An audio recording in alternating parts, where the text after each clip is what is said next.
l'ancienne édition de mon livre. Donc je suis donc l'auteur du livre Additifs alimentaires dangers qu'on voit sur les panneaux. On en est aujourd'hui à la 12e édition. Il y a 135 000 exemplaires vendus en France. C'est le best-seller de mon éditeur, boudé par les médias. Donc aujourd'hui, je distribue d'anciennes éditions que j'ai des fins de stock. Je les offre aux gens dans la rue. J'ai 50 livres à offrir aujourd'hui pour qu'ils commencent à lire les étiquettes. Après, s'ils veulent en savoir plus et avoir la nouvelle édition, ils peuvent aller la chercher dans n'importe quelle librairie en France. Mon livre existe aussi en Hollande, en Espagne, en Italie, et bientôt dans d'autres pays.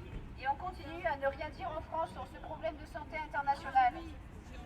Donc je vous rappelle que l'aspartame et le glutamate détruisent le cerveau et détruisent 5 fois plus rapidement le cerveau des enfants, comme cet enfant en photo ici atteint d'un cancer. N'attendons pas que tous les enfants soient à l'hôpital avec des problèmes comme la boulimie, l'anorexie, des leucémies, des cancers, des AVC. Ça suffit. Il faut arrêter là. Le seul moyen, c'est de faire de la prévention, d'informer et d'informer. Aux États-Unis, pour l'OGM, les OGM, il y a un spécialiste qui s'appelle Jeffrey Smith qui explique aussi que l'aspartame est dérivé d'OGM. Sur son site, vous allez sur le tract, il y a plus de 100 additifs qui pourraient être dérivés d'OGM. En France, on ne vous dit rien. Tu peux filmer, je mets juste mon truc sur la tête. Vous consommez aveuglément sans savoir, et sous l'effet de l'addiction, vous continuez à avaler des tonnes et des tonnes de produits. C'est inadmissible. Vous avez le droit de savoir et de consommer en toute conscience. Après, il y a aussi le problème de l'huile de palme, qui est une huile qui n'est pas très bonne pour le système nerveux et le système cardiaque, mais qui a provoqué des milliers d'hectares de pertes de forêt à Bornéo notamment, et des millions d'animaux sacrifiés. Donc si vous voulez en savoir plus, vous allez regarder le film Green de Patrick Rouxel sur www.greenthefilm.com et vous verrez ce qu'on vous fait avaler et pour ça ce qu'on vous fait à Bornéo par exemple. Il y a aussi le problème des colorants. Dans la nouvelle édition de mon livre, j'ai mis la liste des colorants génotoxiques, c'est-à-dire que ce sont des colorants qui sont prouvés comme attaquant le génome et pouvant provoquer des cancers. Vous imaginerez bien sûr que les tonnes de bonbons colorés au colorant par exemple E133, comme la sucette qui tache la langue, c'est inadmissible. Il y a 6 colorants en cours d'interdiction en Angleterre. En France, toujours rien. Rien. Pourquoi? Parce qu'on a des usines de ces produits qui font des millions d'euros de profit chaque mois, sans se soucier de la santé des enfants, les plus gros consommateurs de ces produits gélifiés. Ces produits sont gélifiés avec de la gélatine de porc, à laquelle on rajoute du glutamate monosodique pour cacher le mauvais goût de ce produit. Il y a aussi eu un reportage pour montrer comment elles sont fabriquées, ces gélatines de porc. Les colorants azoïques sont aussi des produits qui contiennent parfois de l'aluminium, qui vont dans le cerveau des enfants et qui provoquent des crises d'hyperactivité.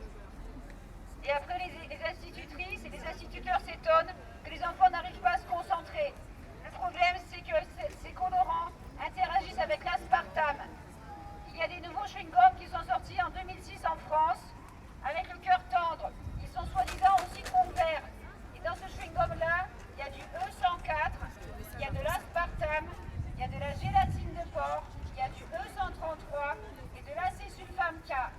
Le problème, c'est qu'en 2005, une nouvelle étude, on appelle ça l'étude de Liverpool, a prouvé que le E104 plus l'aspartame était 7 fois plus dangereux que séparément. Et ces chewing-gums sont sortis après cette étude. Que le problème J'ai rencontré des jeunes filles de 14 ans, des jeunes filles de 22 ans qui mangent 5 boîtes de ces chewing-gums par jour. C'est inadmissible. La plus grande consommatrice de chewing-gum au monde est en France. Elle a arrêté il y a à peu près 2 ans. Je vous rassure tout de suite, c'est une histoire vraie. Elle était accro à ces chewing-gums. Elle en consommait jusqu'à 25 boîtes par 24 heures. Elle souffre de nombreux symptômes. Je ne vous citerai pas la liste, elle est trop longue. Elle a arrêté parce qu'elle perdait ses dents. L'aspartame provoque la rétraction des gencives parmi 92 autres effets secondaires. Et on n'en parle pas. Pourquoi? Parce que quand vous avez des migraines, par exemple, vous allez chercher des médicaments sans sucre. Quand vous avez un problème digestif, on va vous donner un médicament sans sucre. Mais seulement ce médicament, on va vous le prescrire 10 mois, 11 mois, 12 mois, 10 ans, sans chercher à savoir d'où vient le problème. L'aspartame est neurotoxique à chaque dose qu'on en prend. L'aspartame élimine le calcium des os. C'était prouvé en 1998 par une étude française, par un spécialiste des reins. Et on n'a rien dit. L'aspartame provoque le tas de problèmes de santé, la chute des cheveux, les migraines, baisse de la vue, prise de poids surtout par les poissons et les desserts lactés et par les édulcorants de table.